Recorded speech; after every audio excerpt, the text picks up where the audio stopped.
She thought she stole my husband.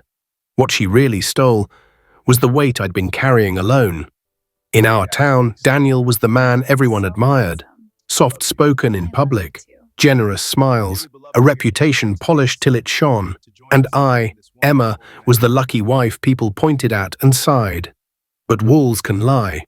Behind closed doors, love felt like walking on broken glass while pretending it was carpet. I learned to speak carefully, laugh quietly, and apologize even when silence was my only crime.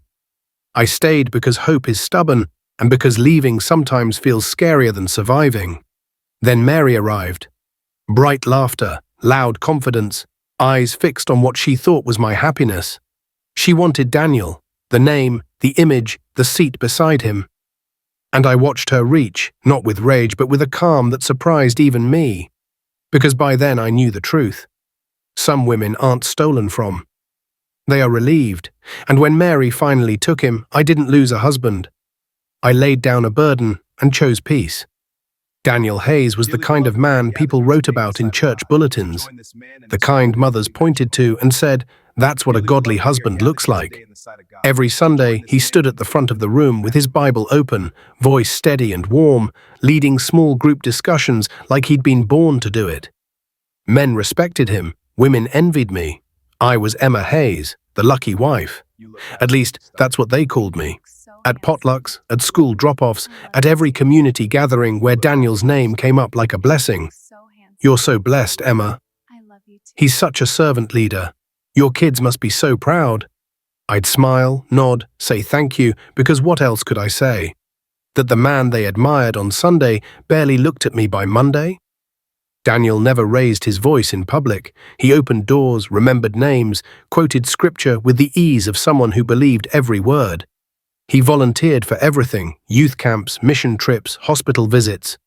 People saw his kindness and assumed it extended behind closed doors. It didn't.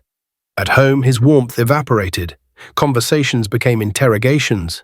Affection became conditional. He controlled the money, the schedule, the narrative. If I questioned him, he'd remind me of my weaknesses, my sensitivity, my tendency to overreact, my failure to submit the way a wife should. And when I tried to talk to others, they'd defend him before I could finish a sentence. Daniel? No, he's one of the best men I know. So I stopped trying. I learned to wear the smile they expected, to play the role of the grateful wife standing beside the perfect man, because the truth was too ugly, too unbelievable. They loved the man I stood beside, not the one I lived with. And no one would believe me if I told them what happened when the doors closed. The first time Daniel ignored me for 3 days straight, I thought I'd done something wrong. I replayed every conversation, every meal, every glance, searching for the offense.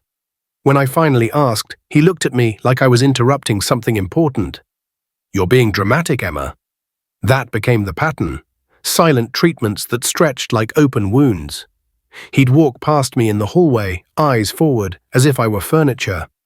At dinner, he'd talk to the kids, but not to me. At night, he'd turn his back and fall asleep while I lay awake, wondering what I'd done to deserve the cold. He controlled everything quietly. The bank account was in his name, for protection, he said. My phone needed his approval for app downloads. He'd check the mileage on my car, ask where I'd been, then tell me I was being defensive when I answered. When I suggested counseling, he laughed. "We don't need counseling. You need to pray more." So I did.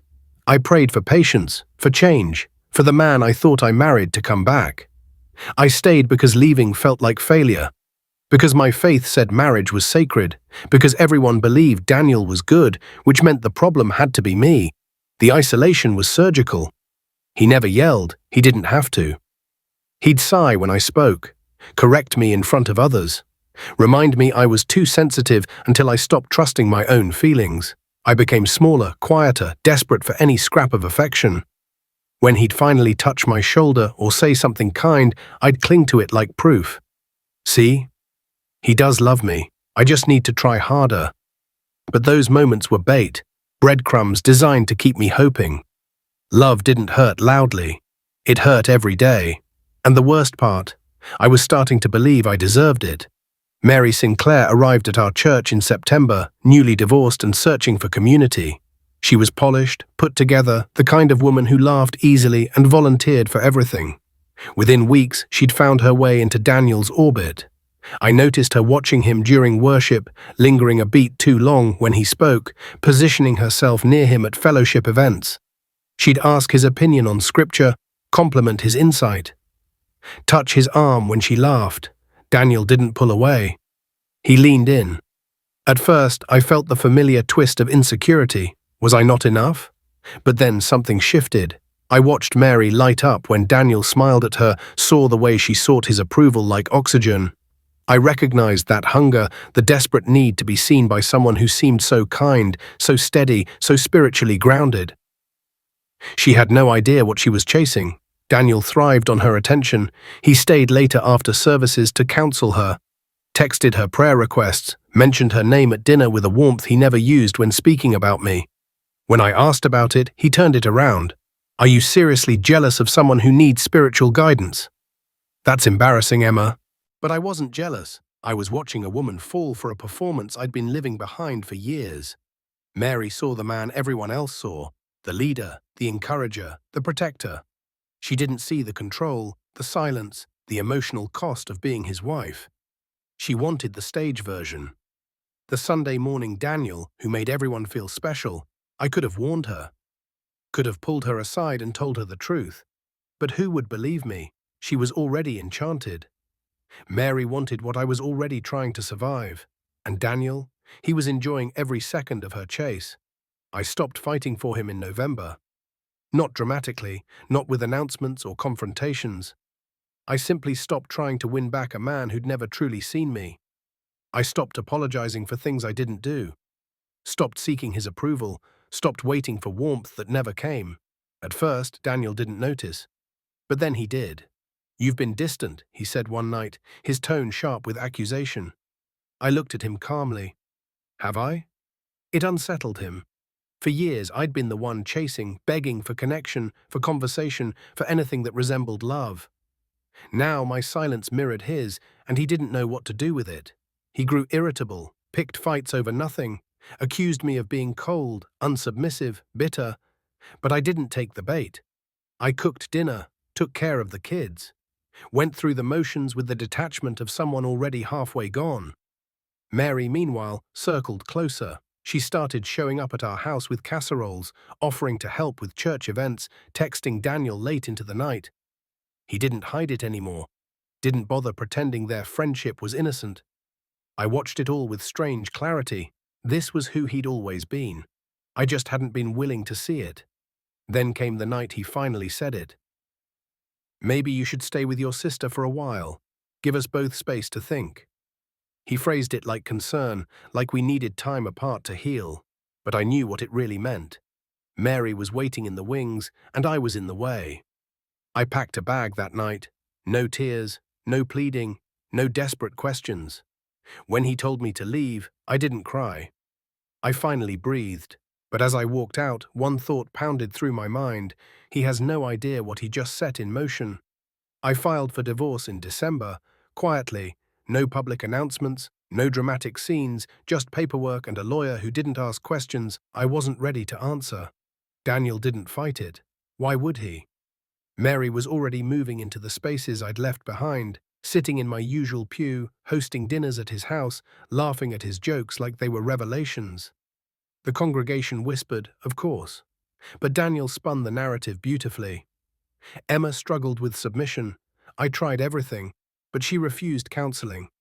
They believed him. They always did. 3 months after the divorce finalized, I ran into Mary at the grocery store. She looked tired. Makeup couldn't quite hide the shadows under her eyes. She avoided eye contact, but I saw it. The same exhaustion I used to wear, the same confusion.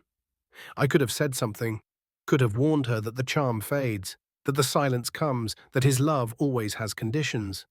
But she wouldn't have believed me. Just like I wouldn't have believed anyone who tried to tell me years ago. Some lessons can only be learned in the living. I heard through mutual friends that Daniel had started checking Mary's phone, that he'd questioned why she visited her mother without asking him first. that she'd mentioned feeling misunderstood, but quickly apologized, saying she was overreacting. I knew that script by heart. Meanwhile, I moved into a small apartment with walls that didn't remember my smallness. I started therapy, reconnected with friends I'd lost touch with, learned to make decisions without fear of silent punishment. And for the first time in years, I slept through the night. She didn't take my husband. She took my problems, and I took my freedom. And that, I realized, was the greatest gift she could have ever given me.